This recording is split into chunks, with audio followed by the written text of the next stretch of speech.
Hello, hello, hello, hello. Welcome in, everyone. How are we doing today? We doing well? I hope so. Today we will be reading Department 19 by Will Hill, and I hope you will enjoy. We'll do a little recap of what happened previously, and then we'll begin. So, yesterday we learned that the main character's name is Jamie Carpenter. His dad comes from early from work, and something's really wrong. The tree in the garden, the oak tree, has shadows of leaves despite it being winter and it not having any. The dad runs into the house and shouts to stay away from the windows.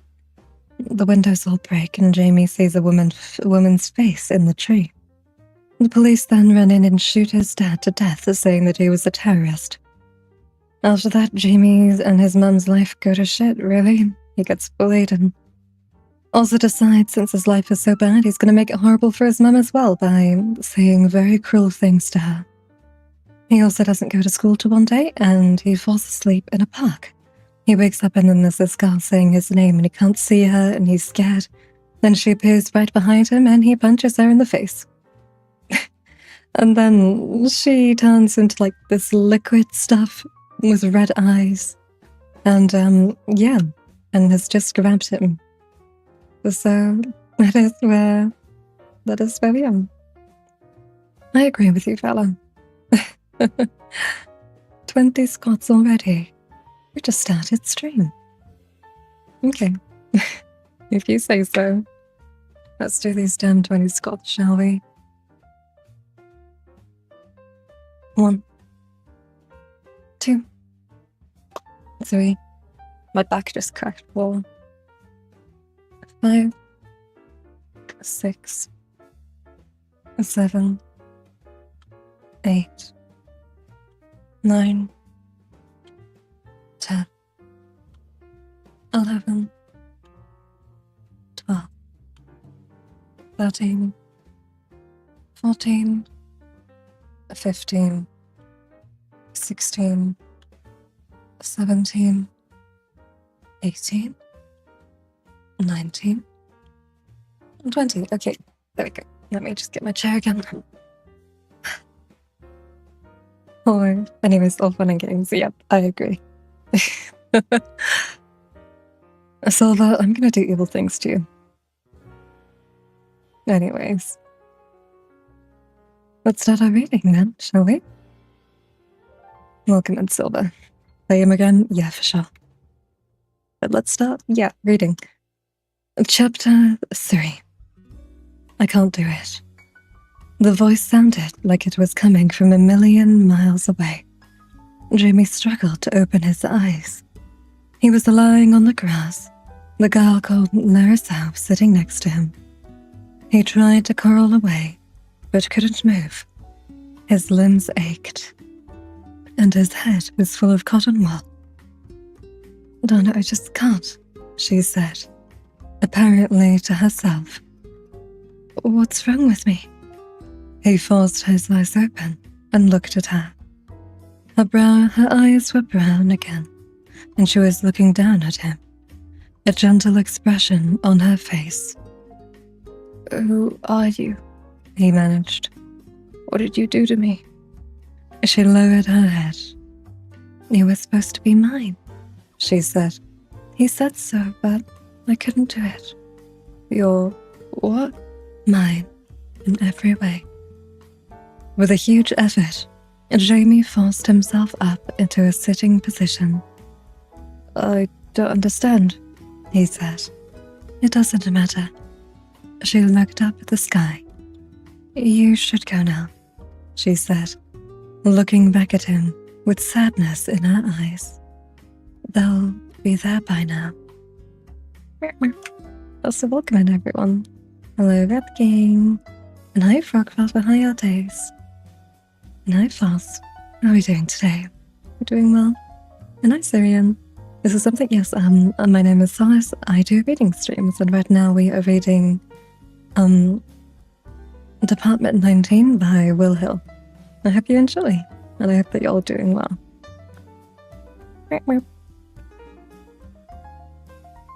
Jamie leapt to his feet and looked down at Larissa, I've seen you before, haven't I? His voice trembling. In his mind's eye, he saw a face at a window. She nodded her head. Jamie turned and sprinted out of the park, running as though his life depended on it. Please not my mum. Please don't let them hurt my mum. So hi, Figgy. How you doing? It is me.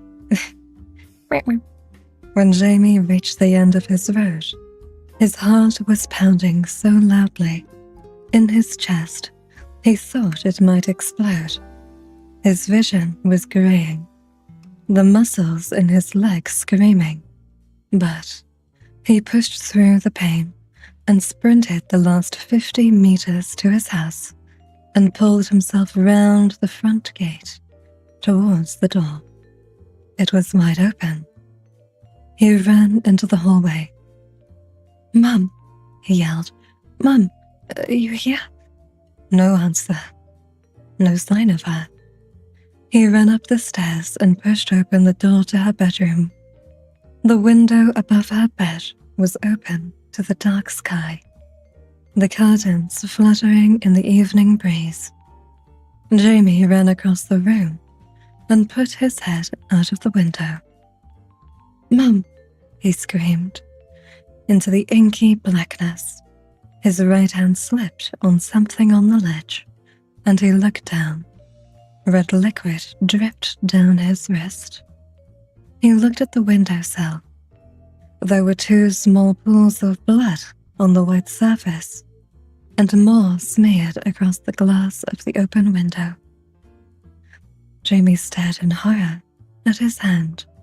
Then something came loose in his head as he realized that his mother was gone, and he put back his head and wailed at the sky.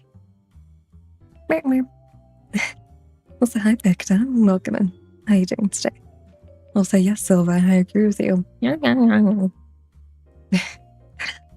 And I hope you enjoy it here, Figure, because you can read along. You can get the book on screen now and read along with me.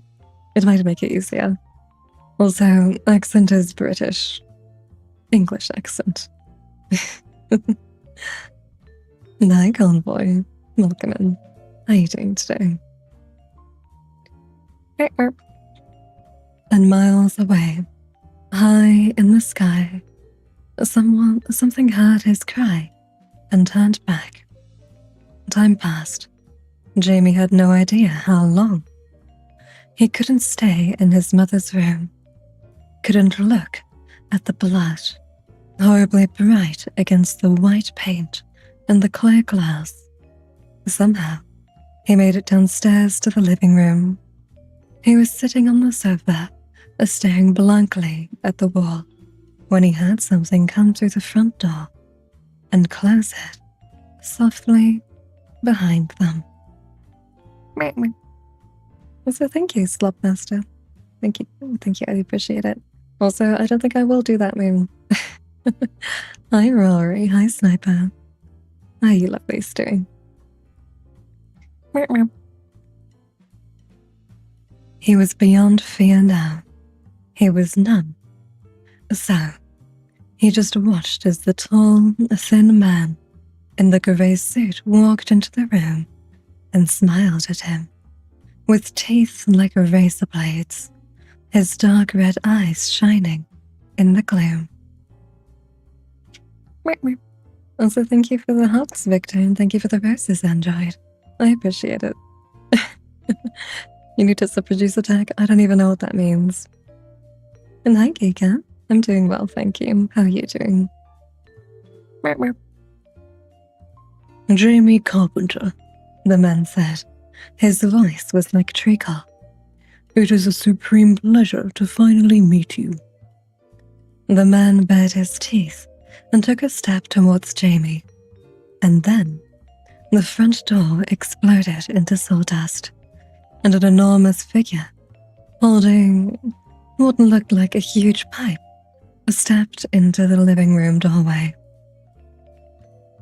Get away from him, Alexandru, the massive newcomer said, in a voice that shook the entire house. The thing in the grey suit hissed and arched its back. "This is not your concern, monster," it spat. "There is unfinished business here." "It'll stay unfinished," the figure replied, then pulled the trigger hanging below the pipe. There was an enormous bang, like a giant balloon being burst, and something sharp exploded out of the weapon and flew across the room so fast it was a blur, trailing a metal cord behind it.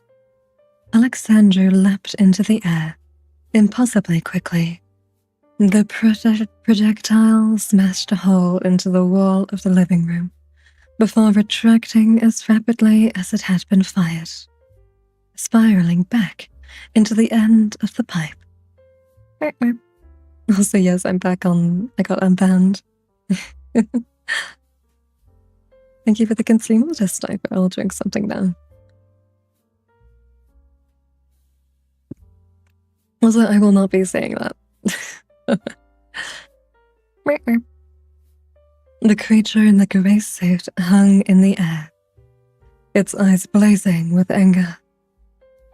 It snarled at the figure in the doorway, then smashed through the big window at the front of the house and accelerated into the sky. Jamie hadn't moved.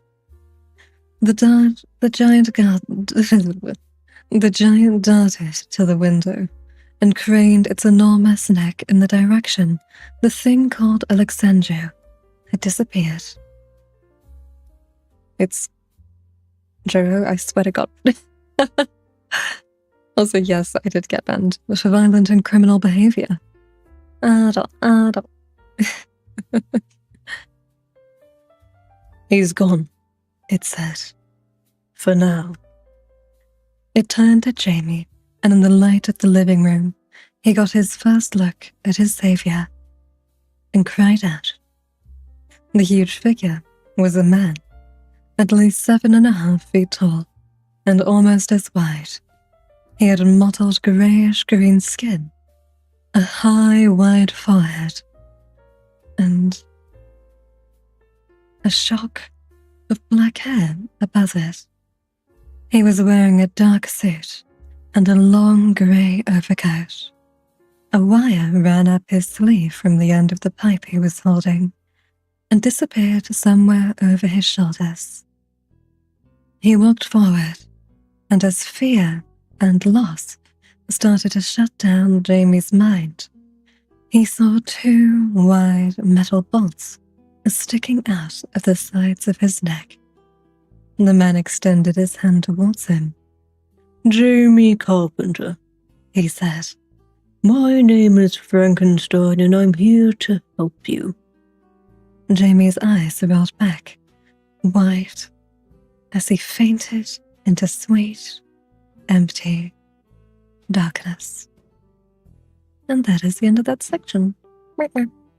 Thank you for the verses, Appointed Vessel. Also, no worries, Joho. And thank you for the stretch redeem. Let me stretch real quick. Merp. Indeed, Elders. Also, artists, you should totally add a hydrate redeem on your streams for like 25 channel points so I can like lurk and hydrate you. You know. So I'm glad to hear that work went well. Chapter 4. Search and Rescue. Staveley, North Derbyshire, 56 minutes earlier. Matt Browning was sitting at his computer when it happened. He was working on an essay for his English literature class, a comparison of the speeches by Brutus and Mark Antony in Julius Caesar, typing quickly into his aging laptop when something thundered out of the sky and crashed into the small garden he shared with his sister and his parents, throwing dirt and brown grass into the evening air. Also, unfortunately, I don't read stories on Spotify, but I have a few YouTube videos that I've done. They're more like ASMR though. I prefer reading live and with you all. Because, I don't know, I like to talk to you guys. I get lonely reading alone. Yes, Fig. That's a great video. And Joho, make sure to get some stuff to drink. Nice way. Welcome in. How are you doing today? But yeah, we're reading Department 19 by Will Hill, and I hope you all enjoy. And I'm doing well today, thank you, Sway. Downstairs, he heard his mother shriek, and his father slur at her to shut up. In the bedroom next door, his little sister Laura started to cry, a high wail full of confusion and determination. Matt saved his work and got up from his desk. He was small for 16 years, and skinny, his brown hair flopping across his high forehead and resting against the tops of his glasses. His face was pale and close to feminine, his features fine and soft around the edges, as though he was slightly out of focus. He was wearing his favorite crimson t-shirt and dark brown colts, and he slid his feet into a pair of navy shoes before walking quickly across the small landing and into his sister's bedroom. Laura was lying in her cot, her face a deep outraged red, her eyes squeezed shut, her mouth a perfect circle. Max reached into the crib and picked her up, resting her against his shoulders and quietly shushing her, bouncing her gently in his arms. There was a glorious moment's silence as she took a deep breath, and then the cries began again. Matt crossed the tiny room, pulled the door open, and headed downstairs. So what do you mean by that, Jackie? Oh, thank you, Adam. I appreciate it. In the kitchen at the back of the house, his mother was frantic. She was wearing her cream dressing gown and a pair of pale blue slippers, flitting back and forth between the two windows above the sink, peering into the dark garden and telling her husband over and over to call the police. Greg Brown stood unsteadily in the middle of the room, one hand pressed against his forehead, a can of lager in the other. He looked round as Matt walked into the kitchen. "Shut your sister up, would you?" he grunted. "She's giving me a headache." Then he turned back to his wife. "Will you stop flapping and take the damn baby?" he said, his voice starting to rise. Matt's mother quickly took Laura from Matt and sat down with her at the table. "Get the phone for your mother." Max lifted the phone from its cradle on the wall next to the door and passed it to his mum. She took it with a confused look on her face. "Now you call the police while me and Matt go and take a look in the garden." "No, Greg, you shouldn't." "Shouldn't?" Matt's mother swallowed hard. "I mean, please don't go out there." "Just shut the hell up, would you? Kaylin, Matt, let's go." Greg Browning opened the door to the back garden and stopped in the doorway, listening. Matt walked over and stood behind him, looking over his father's shoulders into the darkening sky. The garden was silent. Nothing moved in the cool evening air. Matt's father took a torch from the shelf beside the back door, turned it on, and stepped out onto the narrow strip of patio that ran below the kitchen windows. Matt followed, scanning the dark garden for whatever had fallen past his window. So thank you, Adel, but I'd very much appreciate it if you did not call me that. Thank you. Real Villa, one day you can do all the voices for me. His dad shone a torch in a wide arc across the flower beds that bordered the narrow strip of lawn. At the edge of the grass, the beam picked out a flash of white. Over there, said Matt, in the flower bed. Stay here. Matt stood on the patio as his father walked slowly across the thoroughbed lawn. He inhaled sharply as he reached for the edge of the grass. Who is it? Matt asked. No reply. His father just kept on staring down into the dark flower bed. Dad, what is it? Finally, his father looked round at him. His eyes were wide. It's a girl, He said eventually. the teenage girl. What?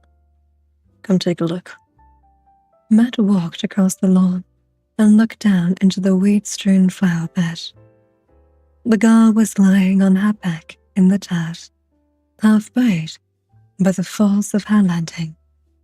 Her pale face was smeared with blood, and her eyes and mouth were grotesquely swollen. Black hair fanned out around her head like a dark halo, matted with mud and clumped together in bloody strands. Her left arm was obviously broken, her forearm joining her elbow at an unnatural right angle. Her light grey shirt was soaked black with blood, and Matt realized with horror that there was a wide hole in her stomach along the lines of her abdomen. He saw glistening red and purple and looked away. It looks like someone tried to gut her. His father said quietly. Also, Giger, I don't think I'll be reading that book on stream. Everybody's got things, yeah. Unfortunately, I do. Oh, goodness.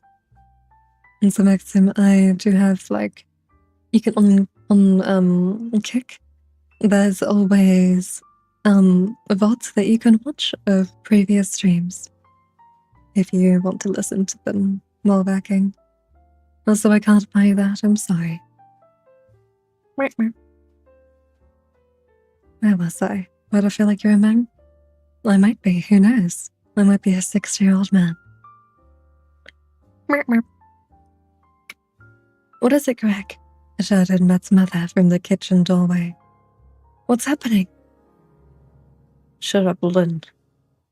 Greg Browning replied automatically, but his voice... Oh, did my phone die? Hold on. My tracking? Yep, and that's my tracking dead. Yikes. What happened? Did it restart? Well, that's unfortunate. My tracking's tweaked out. My phone's been charging, though.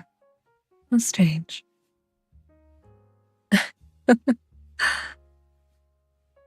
Hold on, maybe I can get it working again. Hopefully. Or maybe it crashed because it overheated. Let me get this back up working.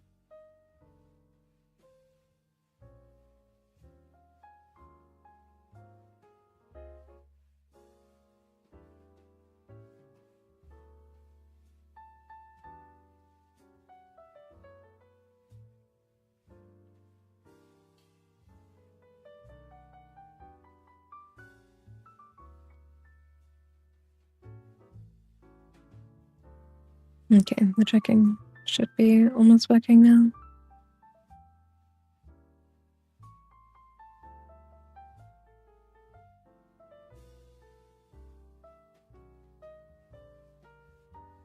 Okay, there we go, tracking's back.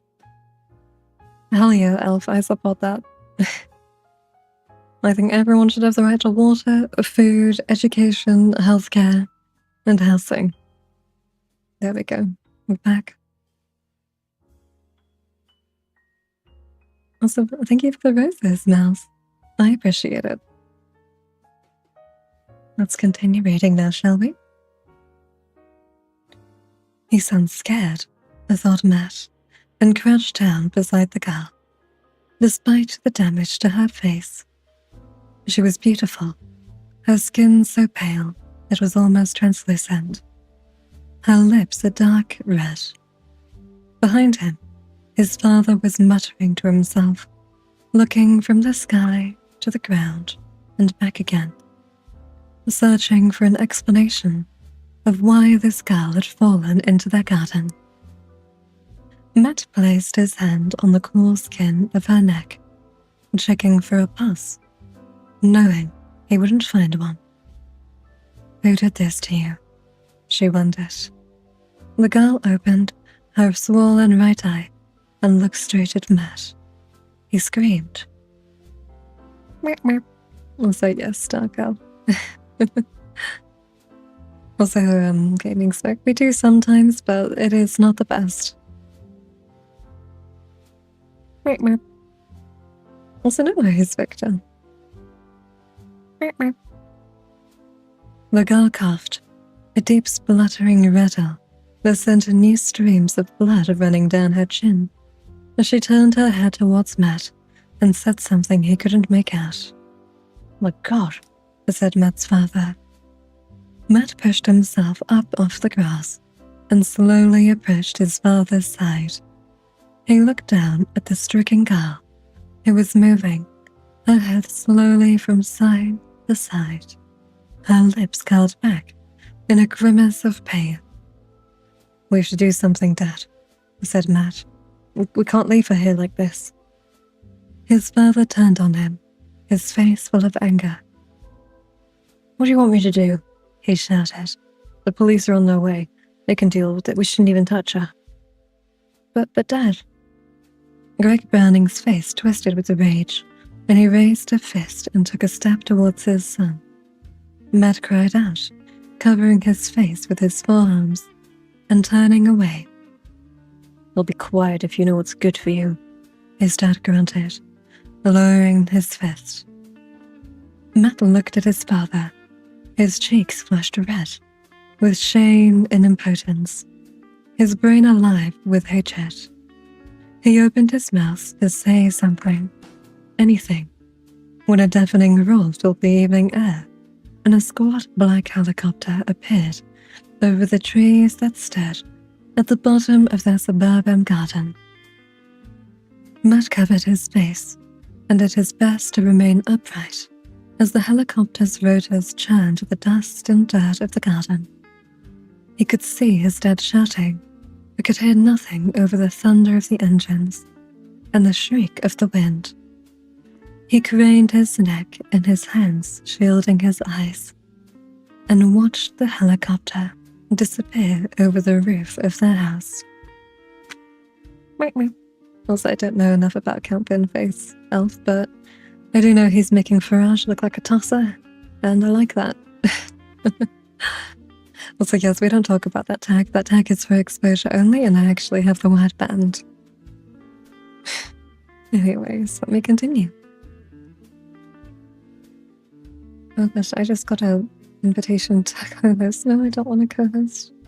I just do my reading. Where was I? Welcome back, Sway.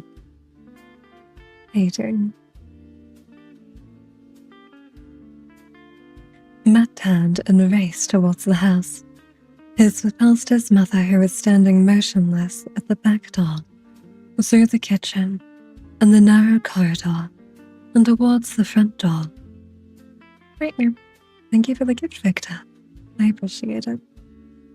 Behind him, he could hear his dad shouting his name, but he didn't slow his pace.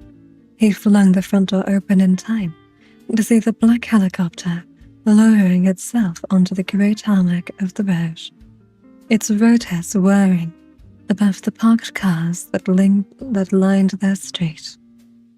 Good night, Vala. Sweet dreams. And I don't know where that came from. It's just a thing I've always done since the start of me streaming. Matt's dad appeared behind him in a corridor, grabbed his son's shoulder, and spun him round. What do you think you're...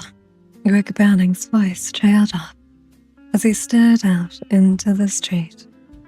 Matt turned and watched as a door slid open in the side of a helicopter and 4 figures emerged. The first 2 were dressed all in black and looked like riot policemen, their uniforms covered with plates of black body armor, their faces hidden beneath black helmets with purple visors. Both were carrying submachine guns in their gloved hands. Behind them followed a man and a woman in white biohazard containment suits, their faces visible behind thick plastic sheets of their masks. Between them, they were carrying a white stretcher. They cleared the helicopter and quickly approached Matt and his father. The first of the figures, the soldiers, they looked like soldiers, appeared in front of them. Stopped in front of them. Was an emergency call made from this house? It asked. The voice was male. It didn't sound much older than Matt's. Neither he nor his dad answered. The soldier took a step forward. Was an emergency call made from this house? Terrified, Matt looked back. Terrified, Matt nodded his head.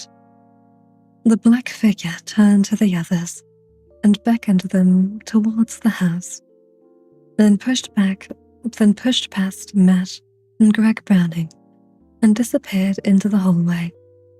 The rest of the new arrivals followed, leaving Matt and his father in the doorway. They stood there, staring at the helicopter with no idea what to do, until Matt's mother started to scream, and they turned and ran into the house.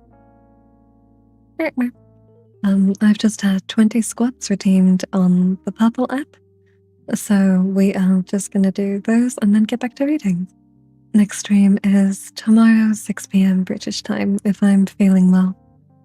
I normally stream from 30 minutes to an hour, depending on how I'm feeling. But yeah, let's do these squats, shall we?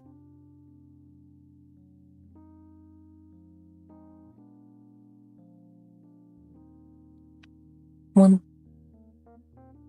2, 3, 4, 5, 6, 7, 8, 9, 10, 11, 12, 13, 14, 15, 16, 17, 18, 19, 20. Okay, there we go. Let's get back to reading now, shall we? Nice, Simple. How are you doing today? Oh, thank you for the sub, Nam. I appreciate it. I hope you're enjoying the reading so far. They found her in the kitchen, holding Laura in her arms, the two of them screaming in unison. Greg Browning ran across the room and took his wife in his arms, whispering to her, telling her everything was going to be okay, telling her not to cry. Matt left them by the table and walked out into the garden. The two soldiers were standing either side of the girl, their guns lodged against their shoulders and pointing at the sky.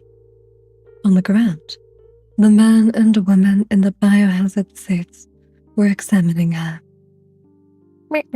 Oh, thank you for the sub, Frog. Really appreciate it. It's very sweet of you. I'm glad you enjoy.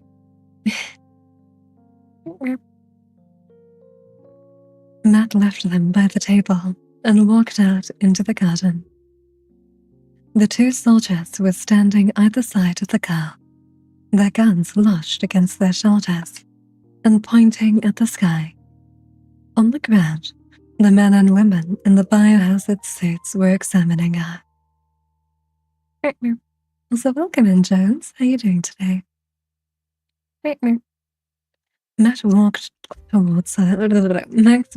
towards them, but before he was close enough to see what they were doing, the nearest soldier turned towards him and leveled the black submachine gun at his chest. Matt froze on the spot. Please stay where you are, sir, the soldier said, for your own safety. What's going on here? Said a small voice from behind Matt. He was too scared to move, but he craned his neck over his shoulder and saw his dad standing on the narrow patio.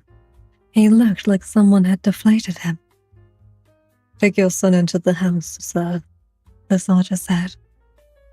I want to know what's going on, Matt's father repeated. Who are you people? I'm not going to tell you again, sir, the soldier replied. He sounded as though he was reaching his limit of his patience. Take your son inside. Now. Garrett Browning looked like he was going to reply, but thought better of it. Come inside, Matt, he said eventually. Matt looked from his father to the soldier pointing the gun at his chest. Behind him, he could see the other soldier and the biohazard team watching him. He was about to turn and do as his father said when the girl lifted her head from the flower bed and sank her teeth into the arm of the man in the white plastic suit. All hell broke loose. The man screamed and wrenched his arm out of the girl's mouth. Blood pumped out of the ragged hole in the plastic and splashed across the lawn. The second soldier swung his gun. The heavy stock of the weapon crashed against the girl's chin, and she instantly stopped moving, as though she had been turned off. The soldier who had been facing Matt lowered his gun and turned to his colleagues. How bad is it? He yelled. The woman in the biohazard suit had knelt down next to her partner and was examining the wound. She looked up at the sound of the soldier's voice. It's bad, she said. We need to get him out of here. Bag the subject, the soldier said. Do it quickly. There isn't time. He needs clean blood. Now, right now. I'll get it. Bag the subject. The woman stared at the soldier for a fraction of a second, then let go of her colleague and laid the wet stretcher flat on the lawn. Help me, she said to the other soldier. The soldier crouched down and took hold of the girl underneath her shoulders and pulled her out of the flower bed. Matt gasped as he saw the damage to the lower half of the girl's body. Both of her legs were snapped mid-thigh, the white bones piercing the blood-soaked black shirt she was wearing. Her left foot was horribly twisted at the ankle, and the right was missing 3 toes, the red stumps bright in the fading light. Meep meep. Also, welcome in, Ian. How are you doing today? Meep meep. Let me just switch to my better thing. Okay, that should be better. Also, thank you, Nam. It's very sweet. I hope you enjoy the next stream and have a lovely evening as well. You take care and thank you again for the sub. Meep meep. I agree with you, Leon. Welcome in. What's that supposed to mean, Takani? Aww. Matt ran towards her. He didn't know what he was going to do, just that he had to do something. He heard his father shout at him, but ignored him. The soldier who had hit the girl with his gun turned and saw him crossing the lawn and started to move, a shout of warning issuing from his lips. But he wasn't quick enough. Matt slid onto his knees beside the broken girl and looked at the woman in the biohazard suit. "Can I help?" The girl's arm flashed out and slid across his throat. Matt felt a millisecond of resistance as her fingernails dug into the smooth skin of his neck. And then it was gone, and an enormous spray of something red burst into the night air, soaking his chin and chest. Also, thank you for the roses. Sorry, I didn't see them. Also, welcome in, Vanity. How are you doing today? There was no pain, just a surprise and a suddenly overwhelming tiredness. Matt stared into the dark liquid. Matt stared at the dark liquid squirting into the air and realized it was his own blood as he fell gently backwards onto the patchy grass of the lawn. It pattered sickly onto his upturned face, and as his eyes closed, he felt hands pressing against his neck. Then he heard one of the soldiers telling his father that this had never happened. Chapter 5. Into the Darkness. Jamie Carpenter dreamt of his father. When he was 10, his dad came home from work, holding his hand under his coat, and disappeared upstairs without saying hello to his son. Jamie's mother was visiting her sister in Surrey, and after a moment, he followed his father, treading on the balls of his feet, taking the steps slowly, one at a time. Through the half-open bathroom door, he saw his father standing with his right hand in the sink. There were spots of red on the mirror and the white porcelain. Jamie crept across the landing. His father was running the hot tap over his hand, grimacing at the temperature. He turned the tap off and sorry, just yawning. And Jamie saw his hand. There was a long bloody cut running from his wrist to his elbow, and in the middle of the gash, something dark was sticking out, dirty brown against the red. Thank you for the consume water sway. I appreciate it. Let me do that now.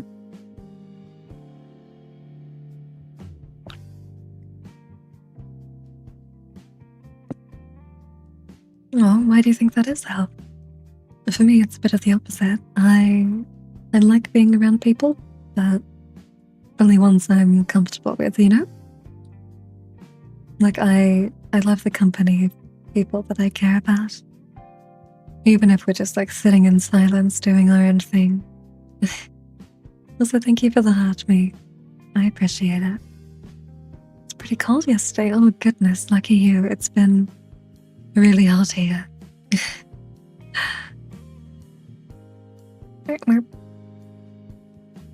His father dabbed the blood away from the cut and slowly reached into the wound. He gritted his teeth, then pulled the dark object out of his arm, letting out a sharp grunt as it came through. Jamie stared. It looked like a fingernail, more than an inch long, sharp.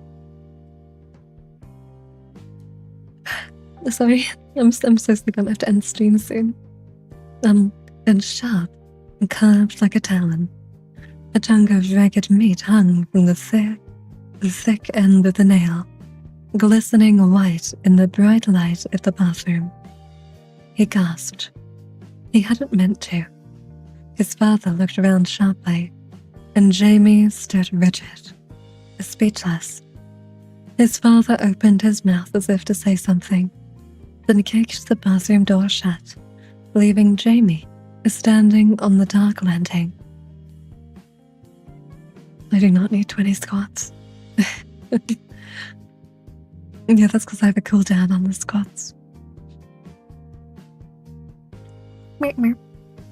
Jamie drifted awake. He was moving.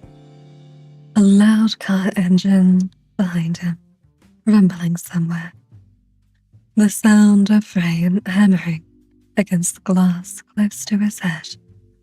He slowly opened his eyes and found himself looking out of a window at a dark forest, with trees blurring as they passed, water tumbling from the sky in sheets. He turned his head to the driver. I keep on yawning. And cried out. Instinctively, he reached for the passenger door handle and turned it, not caring what would happen if he jumped from a moving car, just knowing that he had to get out, get away from the horror in the seat next to him. Don't bother, said the driver, his voice so loud that it drowned out the engine. It's locked. Jamie pressed himself against the door. In the seat next to him was Frankenstein's monster. This is a dream, isn't it? It has to be. This can't be real. Oh, I know what you mean, Doug. I'm not really social in real life. I'm social online, though.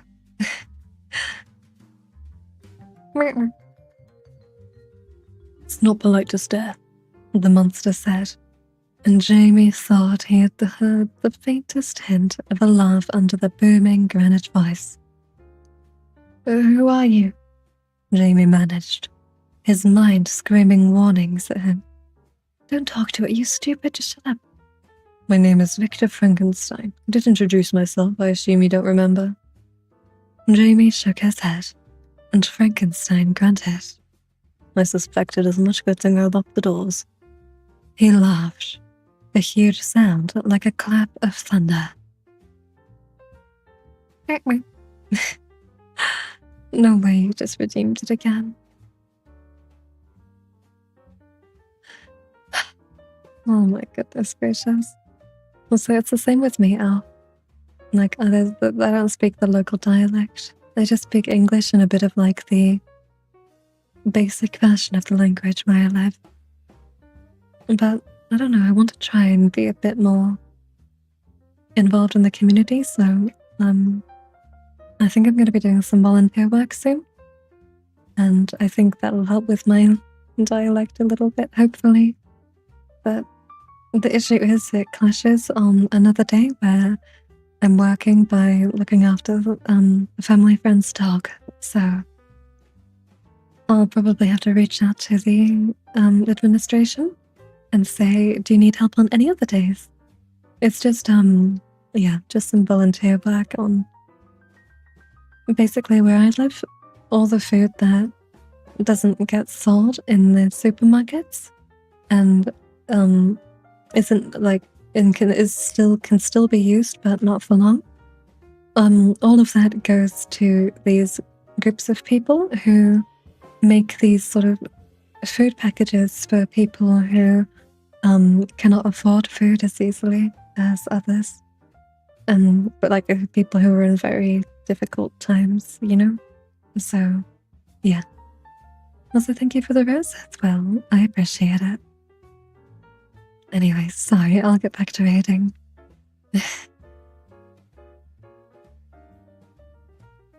Wait, my thing's gone weird.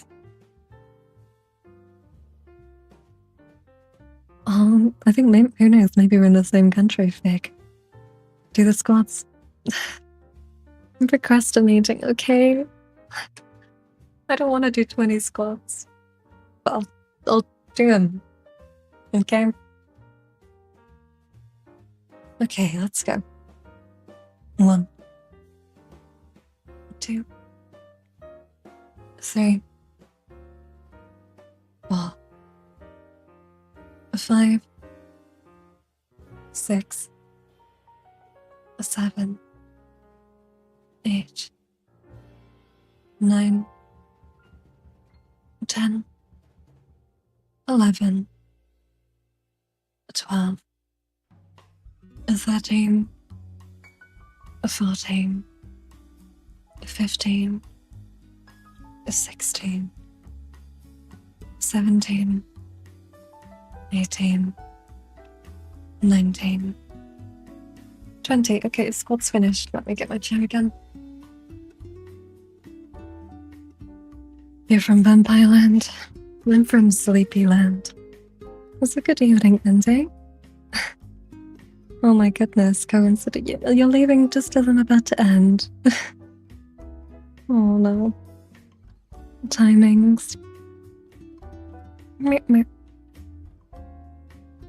was I? There's only a certain amount I am permitted to tell you, he continued. I'm taking you to a safe place. My superior will tell you whatever else he decides you need to know.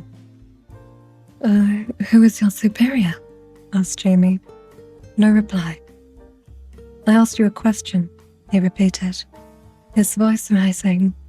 Did you hear me? Frankenstein turned his enormous head and looked at Jamie. I heard you, he said. I chose not to answer. Jamie recoiled, and then the image of the blood on the bedroom windowsill crashed into his head, and he remembered. Well, see, I'm not unlucky, auntie. I always stream at the same time, so you know I not only stream for like half an hour to an hour maximum. We're almost at the hour mark now. It's a good night. Sweet dreams. Where was I? My mother, he said, his eyes wide. We have to go back for her. Frankenstein shot him a look of concern. We can't go back, she said. He said. She's gone, you know that. Jamie fumbled his mobile phone out of his pocket, scrolled through his contacts until he found his mother's number, keyed the green button, and held it to his ear. Nothing happened. He pulled the phone away from his ear and looked at the glowing screen. The network logo that usually shone in the middle was gone, as was the bar that indicated the strength of the signal. Phones don't work around here, said Frankenstein.